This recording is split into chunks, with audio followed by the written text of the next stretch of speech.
Housing Act is important public housing policy, protecting home buyers and renters by prohibiting discrimination on the basis of race, color, religion, sex, national origin, disability, and familial status.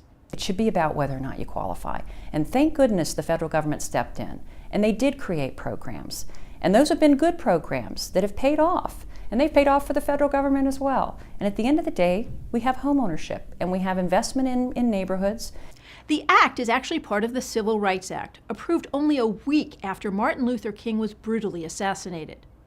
This is the crucial law protecting all of us from a seller, landlord, or even a real estate professional discriminated against us, for example, by refusing to sell or rent us a home, giving us less desirable sale or rental terms, advertising a preference for certain buyers or tenants, or coercing, threatening, intimidating, or otherwise interfering with the enjoyment of our home.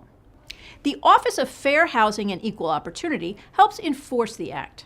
They're charged with eliminating housing discrimination, promoting economic opportunity, and achieving diverse, inclusive communities by leading the nation in the enforcement, administration, development, and public understanding of federal fair housing policies and laws. If you or someone you know has been unlawfully discriminated against, filing a complaint is a free option. Get a professional to be your sounding board and to make sure what you're doing is correct. Be informed, ask questions. There's always people that'll answer your questions. And if you're not satisfied with the answers you get, if you have someone who just puts you off, blows you off, find somebody that'll work with you, that'll answer your questions, because that's important. An expert realtor will make sure that there is a place for them to go. The Fair Housing Act has evolved over the past 5 decades, keeping pace with societal changes. Yet despite the Act's requirements and recent recovery in the housing market, the ability of minorities that it's supposed to protect to access and own a home is actually worse now than it was before. If you're thinking, that's too bad, but how does it impact you?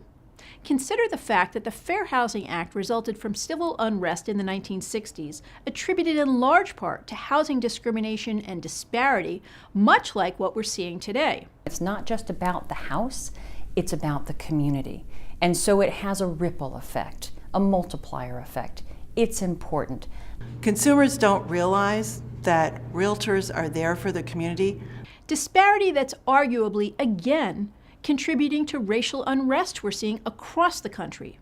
Unrest that affects us all. In Baltimore, the site of the Freddie Gray riots, for example, the black population is more than double the size of the white population.